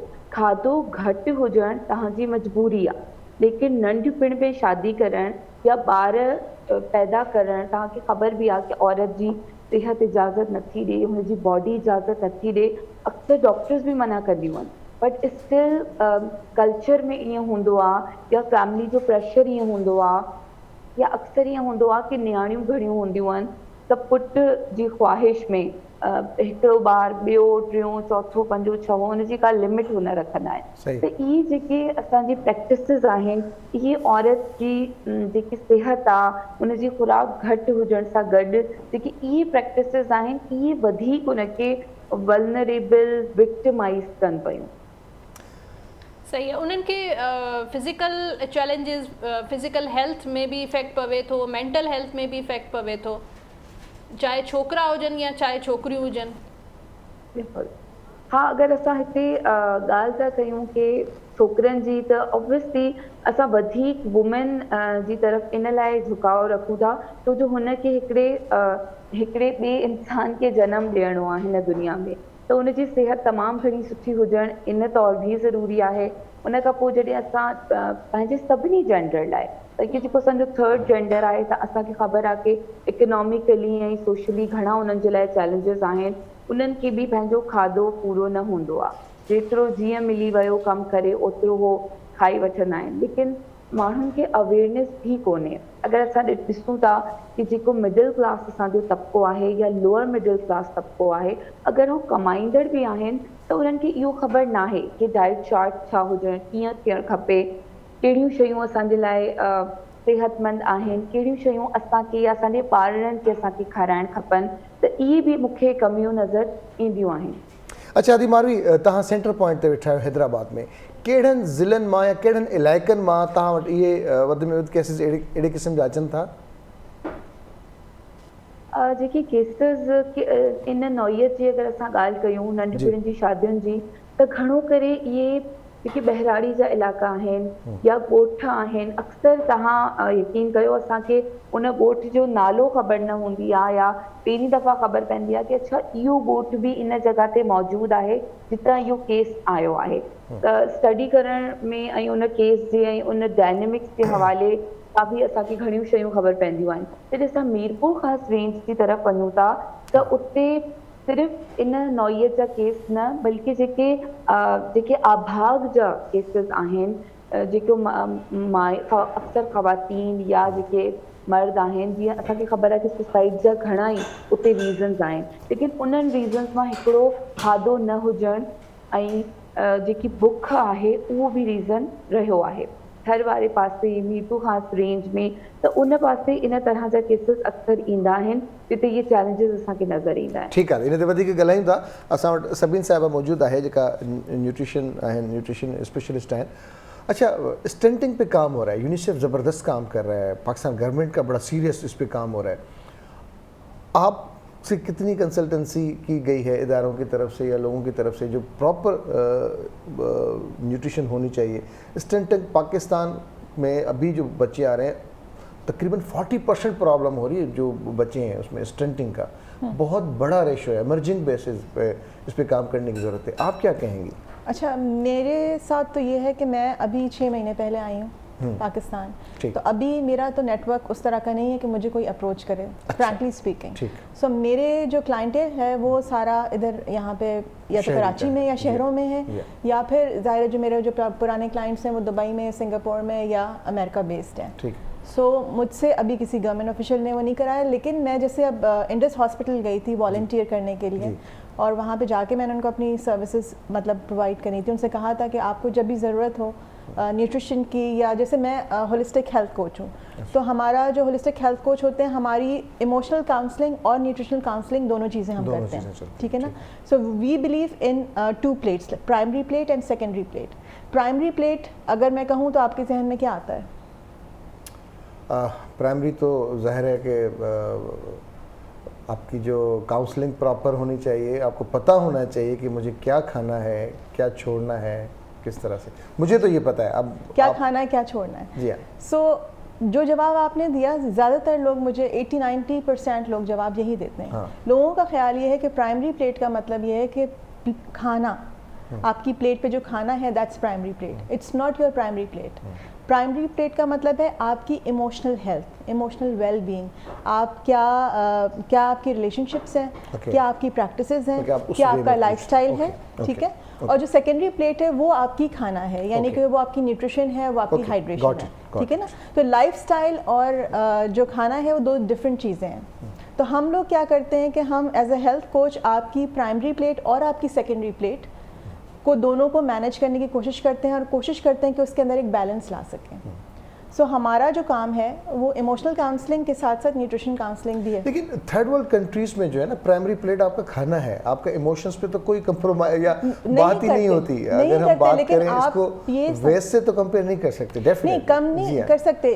प्राइमरी प्लेट का जो मतलब है उसका मकसद है आपकी जो नॉर्मल जिंदगी का रूटीन है, जो आपकी सराउंडिंग्स हैं, आप उसमें किस तरह से अपने आप को बेहतर इस्तेमाल कर सकते हैं। And how can you be a better version of yourself. आपको किसी और से कंपटीशन नहीं करना, मुझे अपने आप से कंपटीशन करना, आपको अपने आप से करना है कि आज जो आप हैं अगले 2-4 महीने में आप उससे बेहतर होना चाहते हैं, तो हमारा कंपटीशन अपने आप से। तो प्राइमरी प्लेट जो है वो एक बहुत इंपॉर्टेंट ज़िंदगी का हिस्सा है। हमारी इमोशनल वेलबींग एक बहुत बड़ा ज़िंदगी का हिस्सा है, लाइफस्टाइल एक बहुत बड़ा ज़िंदगी का हिस्सा है। उन सब चीज़ों के लिए कुछ नहीं चाहिए, आपको सिर्फ अवेयरनेस चाहिए और एजुकेशन चाहिए। अच्छा, टीनेजर्स पे बात करेंगे तो उनको जो है बिल्कुल भी अपनी सेहत का ख्याल नहीं होता, जंक फूड या फास्ट फूड का बहुत ज़्यादा उनको होता है। और ऑब्वियसली एजुकेशन आजकल जो स्टडीज़ का जो स्ट्रेस है उसकी वजह से भी जो उनको मिलता है वो खा लेते हैं। तो उनको किस तरीके से अवेयरनेस दी जाए? अच्छा, यहाँ पे भी मैं ये कहूँगी कि सबसे बड़ा पार्ट जो है वो माँ का होता है घर में। सो हमारा जो प्रोग्राम होता है या हम जिस तरह से डील करते हैं अपने क्लाइंट्स को, तो सबसे पहले हम कोशिश करते हैं कि हम मदर्स को एजुकेट करें। अगर मदर्स को आप एजुकेट करते हैं और मदर्स अवेयर होती हैं इन चीज़ों के बारे में, तो फिर बच्चे ऑटोमेटिकली हो जाते हैं। और जहाँ तक टीनेजर्स की आप बात कर रही हैं, बड़ा बेटा तो मेरा 21-22 साल का है, लेकिन 2 छोटे टीनेजर्स मेरे पास हैं, यानी कि एक 17 साल की है, एक 19 साल का है। तो मुझे पता है कि इनके क्या इश्यूज़ होते हैं और किस तरह से इन्हें डील करना चाहिए। तो डील करने के लिए ये है कि सबसे पहले तो आपको ये समझना चाहिए कि जब बच्चा टीनेज में आता है तो वो एक लाइक बॉय टू मैन बन रहा होता है, यानी कि उसकी बॉडी में बहुत हार्मोनल चेंजेस आ रहे होते हैं, उसकी बॉडी में फिजिकल चेंजेस आ रहे होते हैं, चाहे वो लड़की हो चाहे वो लड़का हो। तो उसमें क्या होता है कि आपका ब्रेन भी आपका साथ नहीं देता, क्योंकि आपकी जैसे सेक्स हार्मोन्स बन रहे हैं, आपकी बॉडी, आपका दिमाग उस चीज़ के लिए तैयार नहीं है, तो वो बच्चों के लिए भी एक स्ट्रगल होती है। तो अगर पेरेंट्स अपने बच्चों को टाइम नहीं देते या उनसे कनेक्ट नहीं करते तो वो बच्चे जो हैं वो गलत चीज़ों की तरफ माइल होते हैं। तो अगर हमें अपने बच्चों को सीधी उस पर चलाना है और उनको ये अवेयरनेस देनी है कि क्या बेटा ये हद है, यहाँ तक हम जा सकते हैं, इसके आगे हम नहीं जा सकते, चाहे वो मजहबी तौर पे हो चाहे वो माशरती तौर पे हो। तो माँ का कनेक्शन बच्चों से बहुत इम्पॉर्टेंट है। ये कनेक्शन होने के लिए आपको बच्चों को टाइम देना पड़ेगा। अब मुझे ये पता है कि हमारे बच्चे जो हैं वो आजकल गैजेट्स से बहुत एडिक्टेड हैं, इवन हम लोग हैं। अब आप बच्चों को तो नहीं कह सकते, हम खुद इतना टाइम गुजारते हैं, लेकिन आपको कहीं भी एक लिमिट जो है वो उसकी आइडेंटिफाई करनी पड़ेगी कि ये रात के 10 बजे के बाद आप नहीं यूज़ करेंगे या 11 बजे के बाद। फॉर बड़े बच्चे, छोटे बच्चों को एक टाइम स्लॉट देने की ज़रूरत है कि जी बेटा 2 से 4 घंटे आपका टाइम है, उसके बाद आप नहीं इस्तेमाल करेंगे। तो छोटी छोटी चीज़ें होती हैं जो कि पेरेंट्स अपनी बच्चों पे अगर इम्प्लीमेंट करें, उनको सिखाएं। हम तो बच्चों के लिए अलग से गैजेट्स लेते हैं कि ये नहीं, तो गैजेट्स देखें, इट्स और बच्चे उसको अगर हमें अपने गैजेट्स यूज़ करने होते हैं तो हम कहते हैं भाई फ़िलहाल तो आप अपने गैजेट्स यूज़ करो, मुझे मेरा काम करने दो ताकि वो बिजी रहे, मुझे तंग ना करें। हाँ। तो उसको मतलब बहलाने के लिए हम उनको उनके हाल पे छोड़ देते हैं ताकि हम अपना काम कर सकें, और फिर वो इसी तरीके से हम फूड का भी यही होता है कि हम जो है होम डिलीवरी मंगवा ली और खाना बनाना नहीं पड़ा, स्पेशली रात का खाना। तो कह रही हूँ कि माओ की टाइम खिला दिया बच्चे को, उसके बाद उनके साथ कैसे डील किया जाए। बच्चे खुद रात को डील्स ढूंढ रहे होते हैं कि हमारे लिए बेहतर डील कौन सी। सबीन खां, मुझे कुछ सवाल हो जेके अर्ली एज मैरिजेस जो कि ऐसा हम डिस्कस कर रहे हैं कि अर्ली एज मैरिजेस जो गांव देहातों में हो रही हैं, बदीन थर में बहुत ज़्यादा रिचुअल है, मारवी भी इस पर हमें वो कर रही हैं। लेकिन जब अर्ली एज पर लड़कियों की शादी हो जाती है, दबाव होता है कि बच्चों पे बच्चे पैदा किए जाएं, लड़कियां हो रही हैं तो लड़के पैदा किए जाएं। उनकी डाइट एक तो पहले ही वो मेल न्यूट्रिशन होती है, मेल नरिश्ड होती हैं, किस तरह वो अपना ख्याल कर सकती हैं? माशरे में इस हवाले से क्या कानून साजी होनी चाहिए? कानून साजी के बारे में तो मैं नहीं बात कर सकती क्योंकि ज़ाहिर है वो एक अलग टॉपिक है, लेकिन बच्चियों की शादियां जल्दी करना जो है वो मुझे लगता है माशरती तौर पे भी गलत है और इमोशनली भी वो बहुत गलत है। हमारे जो बच्चे हैं, यानी कि अगर 18 से 20 साल से पहले उनकी शादियां कर दी जाती हैं तो उनकी बॉडी जो है वो प्रिपेयर्ड नहीं होती उन प्रेगनेंसीज़ के लिए, उन एक्टिविटीज़ के लिए जो कि उनको ज़ाहिर करनी पड़ती हैं। तो हमारे साथ सबसे बड़ा इशू ये है कि हम जल्दी शादी भी कर देते हैं, उसके बाद हम ये भी एक्सपेक्ट करते हैं कि वो जो है फ़ौरन बच्चे भी पैदा करे, लड़की है तो लड़का हो, लड़का हो तो लड़की है, यूजुअली लड़कों का ज़्यादा होता है। यही तो उनकी बॉडी के लिए सबसे बड़ा चैलेंज होता है। तो अर्ली एज प्रेगनेंसीज़ या जो टीन प्रेगनेंसीज़ हैं उसमें 2 चीज़ें बहुत ज़्यादा इम्पॉर्टेंट हैं जो कि सामने आई हैं रिसर्च के थ्रू। वो ये है, एक तो अगर अर्ली एज में प्रेगनेंसी होती है यानी कि टीन एज में होती है तो उसमें हाई ब्लड प्रेशर के बहुत चांसेस होते हैं, ठीक है। दूसरा जो पोस्ट डिलीवरी डिप्रेशन है वो भी बहुत बाइपोलर जिसको कहते हैं। जी, बाइपोलर कहते हैं जिसको। नहीं, बाइपोलर इज एक कंडीशन है, वो अलग है। हाँ, पोस्ट डिलीवरी डिप्रेशन जो है वो ऐसा होता है कि यानी कि बच्चा पैदा करने के बाद आपके हार्मोन्स इतने ज़्यादा ऊपर नीचे हो जाते हैं कि वो बच्चियाँ जो है वो डिप्रेशन में आ जाती हैं। तो जल्दी शादियाँ हो जाती हैं, आपकी बॉडी इतनी डेवलप नहीं हुई थी, आपके अंदर ऑलरेडी डेफिशिएंसीज होती हैं, फिर उसके ऊपर उस डेफिशिएंसीज के साथ आपने अपने बच्चों को पैदा किया, उसकी रिस्पॉन्सिबिलिटी अभी उठेगा, फिर ये जागेगा, फिर इसको दूध देना पड़ेगा। ये हर माँ का कॉलर है ना सासा उनका पो। जी अस्सलाम वालेकुम, के पे ॻाल्हाए? वालेकुम सलाम जी। अदी के पे ॻाल्हाए, किथां पिया ॻाल्हायो? जी असां कैथल मां था ॻाल्हायूं। जी छा था चओ?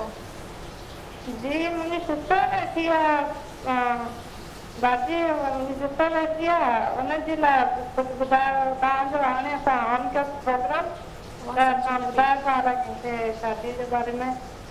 कंहिंजी शादी जे बारे में पुछणो आहे? मुंहिंजी सिस्टर जे बारे में। तव्हांजी सिस्टर जो नालो छा आहे हुननि जो? साजिदा। साजिदा। माजिदा तव्हां हुनजी तारीख़ पैदाइश ॿुधायो, डेट ऑफ बर्थ ॿुधायो। 1997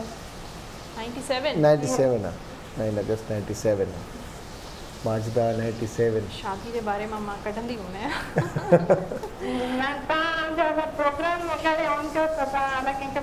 न न ठीकु आहे, तव्हांजी बिल्कुलु अदी ॿुधायूं था त माजिदा जी शादी कॾहिं थींदी।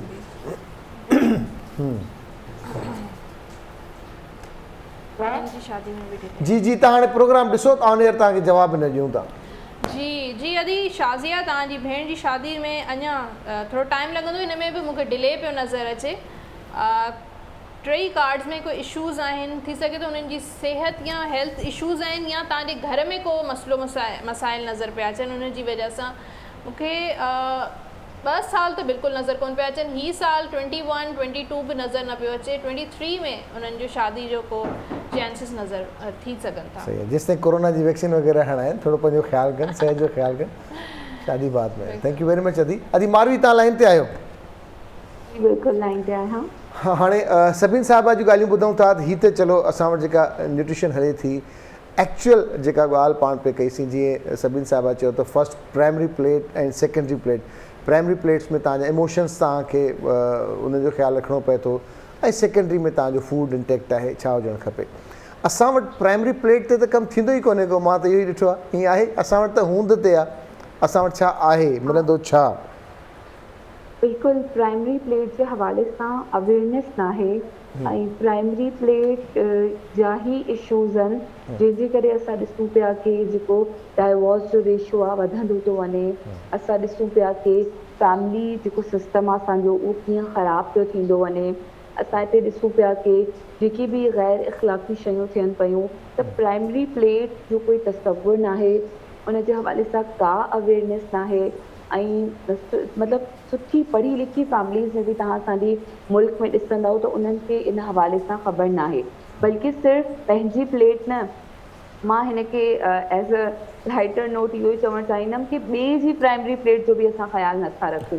यानी ॿिए खे इमोशनली एतिरो जेको आहे अक्सर टॉर्चर्स हिक ॿिए खे ॾियनि था, फैमिली में ई, विदिन द फैमिली और आउटसाइड द फैमिली टॉर्चर्स ॾियणु हिक ॿिए खे, उन्हनि खे बुली करणु, या त उन्हनि जे लाइ अहिड़ी सिचुएशन स्ट्रेस क्रिएट करणु कि अॻिला माण्हू दिलि बर्दाश्त थी पंहिंजी ज़िंदगी ई ख़तमु करे छॾंदा आहिनि। त बिल्कुलु इन हवाले सां फीमेल्स खे पंहिंजे राइट जो बि ख़बर हुअणु घुरिजे, ऐं जेसिताईं हू पाण स्टैंड कोन वठंदियूं पंहिंजे राइट जो, त कीअं मिली सघनि था उन्हनि खे पंहिंजा राइट्स। असल में मसइलो ई इहो आहे, जीअं त असां सिंध पुलिस सां कमु करे रहिया आहियूं प्रोटेक्शन सेल जे हवाले सां, असांजो स्लोगन इहो आहे कि रिपोर्ट कंदा त रिड्यूस थींदो। हाणे रिपोर्ट कंदा में ई इहो इशू थो अचे कि उन्हनि खे करेज कोन्हे, उन्हनि खे हिकिड़ो फियर वेठल आहे। ऐं हिकिड़ी जेके अहिड़ियूं ॻाल्हियूं आहिनि कि औरत अगरि थाणे हली वई त बेइज़ती कराए छॾंदी सॼे ख़ानदान जी। औरत अगरि हाणे हिकु त राइट ख़बर कोन्हनि, सेकेंड अगरि ख़बर पइजी बि वञनि था त करेज कोन्हे कंप्लेन करण जी।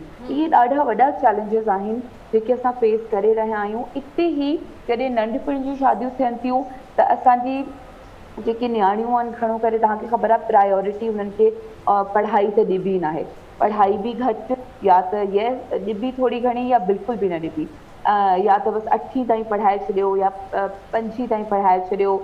उनजे अलावा खाधो बि घटि कि बाबा घर में औरत या त सभिनी खां आख़िर में खाईंदी या सभिनी खां घटि खाईंदी। उन खां पोइ जॾहिं पढ़ाई कोन्हे, खाधो कोन्हे, असां छा एक्सपेक्ट उन खां कंदासीं कि उहो शार्प हुजे, स्ट्रॉन्ग हुजे ऐं रिस्पॉन्सिव हुजे। असां कीअं कंदासीं? पोइ त हुनखे जॾहिं जेको आहे जानवर सम्झी करे कंहिंसां बि किथे बि ॿधियो थो वञे या कंहिं बि उमिरि में, त हुनजी पंहिंजी का डिसीजन पावर, का विल, का से कोन्हे। त इहे सभु शयूं इंटरकनेक्टेड आहिनि। इते असां ॾिसूं था कि जॾहिं खाधो घटि ॾिनो वञे त इते असां अक्सर मां ट्रेनिंग्स कराईंदी आहियां सेल्फ डिफेंस जी, कि जॾहिं असांजी औरत न्याणी जे मथां कोई अटैक थो थिए या कोई एसच अहिड़ी का सिचुएशन पैदा थी थिए त उहो पंहिंजो दिफ़ा कीअं करे सघनि। उते बि असांखे इहो फील थींदो आहे कि जिन्हनि जो खाधो ठीकु न आहे या जिन्हनि खे जेकी तव्हांजी जेको स्टार्टिंग ग्रोइंग एज आहे उन में अगरि तव्हांजो इहो बेसिक राइट आहे सुठी हेल्थ सुठो खाधो अगरि तव्हांखे प्रोवाइडेड न आहे त उहो तव्हांखे लाइफ टाइम उहे जेकी कमियूं आहिनि उहे तव्हां सां गॾु हलनि थियूं। उहा आयरन डेफिशिएंसी थी वई, कैल्शियम डेफिशिएंसी थी वई, अञा अहिड़ियूं डेफिशिएंसीज़ आहिनि जेकी तव्हांजी हिकिड़ी स्पेसिफिक ग्रोइंग एज में पूरी थियणु ज़रूरी आहिनि। उहो जॾहिं असां सेल्फ डिफेंस ट्रेनिंग करायूं था या असां सेल्फ डिफेंस जे बारे में उहो एक्सपेक्ट था कयूं कि असांजी जेकी भेणूं आहिनि उहे असांखे ओढ़ो रिस्पॉन्स ॾियनि त असांखे कमी नज़र अचे पई। इहे सभु शयूं कनेक्टेड आहिनि। अगरि अञा ताईं नाहे थियो त हींअर ॿुधण वारा माण्हू असांखे पंहिंजी जेके ॿार आहिनि नियाणियूं आहिनि उन्हनि जे लाइ बहितर बैलेंस डाइट चार्ट जे हवाले सां कमु कनि ऐं प्राइमरी प्लेट खे बि पंहिंजी प्रायोरिटी ते रखनि। त हिन जो रेशियो जेको आहे वधे पियो या घटिजे पियो सिंध में अर्ली मैरिजिस जो? अच्छा, अर्ली मैरिज जे हवाले सां मां त एप्रिशिएट कंदी आहियां जॾहिं बि रिपोर्ट थींदो आहे, छो जो अञा ताईं असांजा केसिस अनरिपोर्टेड रहिया आहिनि। अर्ली जीअं मां तव्हांखे ॿुधायां थी कि हींअर असांखे ख़वातीन अप्रोच कंदियूं आहिनि ऐं उन्हनि जूं शादियूं जीअं 2013 में लॉ आयो आहे नंढपिण जी शादियुनि जे ख़िलाफ़, त इन खां पहिरीं जेकी शादियूं थियल आहिनि 2013 इज़ हियर, लेकिन उन खां पहिरीं जेकी शादियूं थियल आहिनि जॾहिं उहे असां वटि ईंदियूं आहिनि त असांखे ख़बर पवंदी आहे कि घणियूं थी चुको नुक़सानु, घणियूं थी चुकियूं ऐं हींअर जॾहिं रिपोर्ट मिले थी त ऑब्वियसली हुनजे मथां एक्शन बि खयो थो वञे। उनजे हवाले सां लॉ जे हवाले मां तव्हांखे थोरो ॿुधाइणु चाहींदमि कि इहा जेकी कंप्लेन आहे दरख़्वास्त इहा लॉ जे मुताबिक़ मैजिस्ट्रेट वटि अचणु खपे। उनजे अलावा जॾहिं पुलिस वटि बि अचे थी ऐं जॾहिं एक्शन थिए थो त एक्शन जेके पेरेंट्स आहिनि उन्हनि ॿारनि जा अक्सर केसिस में छोकिरो ऐं छोकिरी ॿिन्ही जी 18 साल खां घटि उमिरि हूंदी आहे। पोइ ॿिन्ही जा जेके सरबराह आहिनि जेके पेरेंट्स आहिनि उन्हनि जे ख़िलाफ़ कार्रवाई थींदी आहे। कार्रवाई में 2 खां 3 साल जी सज़ा हूंदी आहे ऐं गॾु फाइन बि लॻंदो आहे। इन में निकाह ख़्वाह जो ॾाढो वॾो हिकिड़ो रोल आहे जेको इन नंढपिण जी शादियुनि जी रोकथाम में बि पंहिंजो रोल प्ले करे सघे थो। अगरि त प्रॉपर एज वेरिफिकेशन करे वठे, अगरि त बर्थ सर्टिफिकेट या CNIC ॾिसी वठे, लेकिन इहे रिवाज तव्हांखे ख़बर आहे कोन्हनि। हिते कोई अहिड़ो सिस्टम न आहे। इन में जेके ॿार आहिनि या छोकिरियूं आहिनि उन्हनि जो कोई NIC वग़ैरह 18 साल खां वॾियूं बि थी थियूं वञनि त नथो ठाहियो वञे।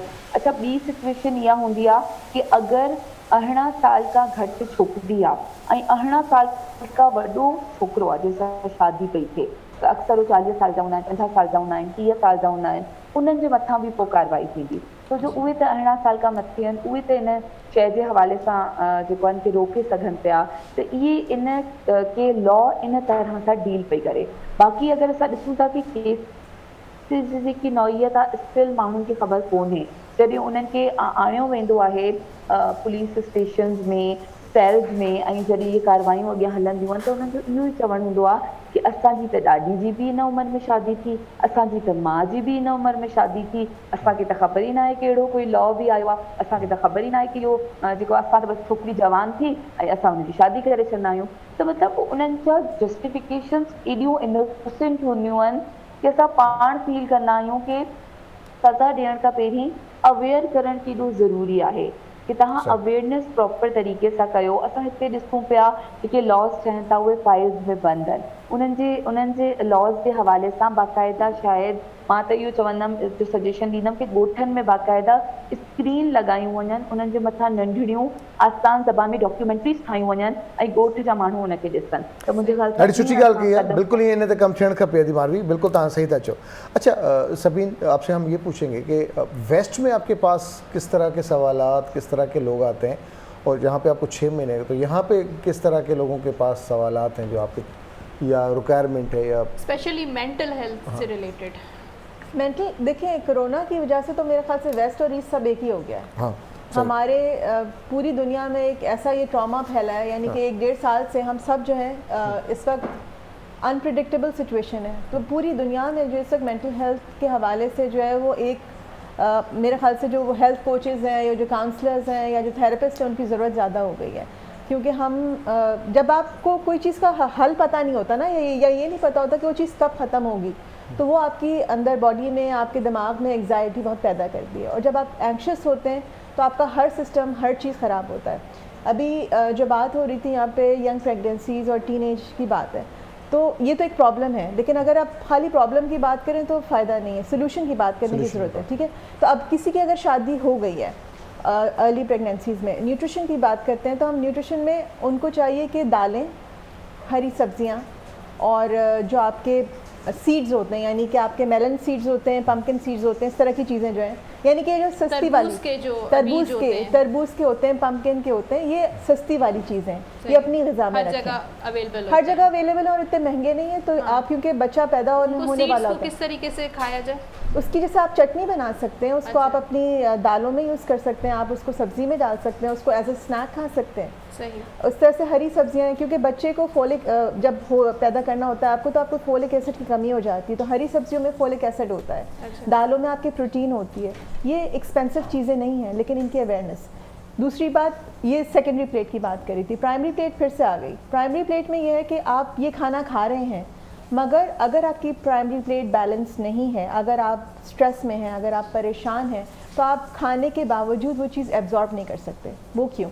وہ اس لیے کیونکہ جب آپ کی پرائمری پلیٹ بیلنس نہیں ہے, آپ ایموشنلی پریشان ہیں, آپ بہت اسٹریس میں ہیں, آپ کے اوپر بہت لوڈ ہے کام کا, یا دماغی طور پہ کسی بھی وجہ سے, یا فائنینشیل ہے, تو آپ کی باڈی میں کورٹیزول ریلیز ہوتا ہے, جو ایک ایسا ہارمون ہے جو کہ آپ کی باڈی کی ریکوائرمنٹ بھی ہے, لیکن اس کی ایکسیس ہمارے لیے خراب ہے.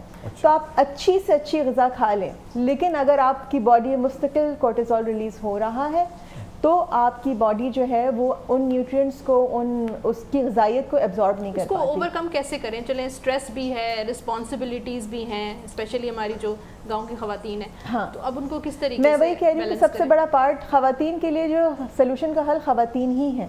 کیونکہ عموماً مرد جو ہیں وہ گھروں سے باہر ہوتے ہیں, عام طور پہ باہر ہوتے ہیں, اور وہ شام کو آتے ہیں, اور لڑکیاں جو ہیں, بچیاں جو ہیں, نئی شادی شدہ ہو کر آتی ہیں, تو وہ اپنی ساسوں کے ساتھ, نندوں کے ساتھ, گھر والوں کے ساتھ رہ رہی ہوتی ہیں. تو اگر آپس میں ہارمنی رہ رہے, اگر آپس میں ان کے مزاج جو ہیں ایک دوسرے کو ایکسیپٹ کریں, اور ایک دوسرے کو برداشت کریں, اور ایک دوسرے سے پیار کریں, تو گھر میں ہارمنی رہ سکتی ہے. اور بچہ, یا اگر ارلی پریگنینسی بھی ہو بھی گئی ہے, ٹین میں بھی ہے, تو اگر وہ خوش رہے گی تو اس کے بچے پہ بہت اچھا افیکٹ ہوگا. کیونکہ ماں کی جو مینٹل ہیلتھ ہے وہ بچے کے اوپر اثر انداز ہوتی ہے, اور اس کا کوئی توڑ نہیں ہے, اس کا کوئی بدل نہیں ہے, کیونکہ بچہ اس وقت ڈیولپمنٹل سٹیج میں ہوتا ہے. تو ہماری ساسوں کو یہ سمجھنے کی ضرورت ہے, غذا کے ساتھ ساتھ یعنی کہ خوش غذا کے ساتھ بہو کو خوش رکھیں, کیونکہ ان کا جو پوتا یا پوتی ہونے والا ہے اس کے اوپر اثر ہوگا. یہ سوچیں کہ ساس بھی کبھی بہو تھی. تھینک یو ویری مچ سبین, بہت اچھا لگا آپ سے بات کر کے, بہت اچھی کام کی باتیں آپ نے بتائیں. ادی ماروی تہاں جی بڑی مہربانی, آयो तव्हां लाइन ते. हेलो जी अदी मारवी, थैंक यू वेरी मच, तव्हां पंहिंजो ॾाढो क़ीमती टाइम ॾिनो. सुबुह सुबुह जो तव्हां थोरी निंड ख़राबु कईसीं, वरी महिरबानी तव्हांजी. Thank you so much, thank you so much मुंहिंजी भेण, thank you very much, thank you very much Hamir भाउ. ऐं अदी नसीम तव्हांजी बि महिरबानी, धुआंधार थैंक यू तव्हांखे चऊं पिया असां. अॼु वाकई लॻे पियो अखियुनि में, हा धुआंधार थैंक यू अदी नसीम, तव्हांजो वॾी महिरबानी, तव्हांजी धुआंधार महिरबानी, थैंक यू. ऐं इंशाअल्लाह ताला तव्हां सां थी सुभाणे मुलाक़ात. पंहिंजे मेज़बाननि खे ॾींदा इजाज़त, तेसीं ताईं अल्लाह ने के बाद.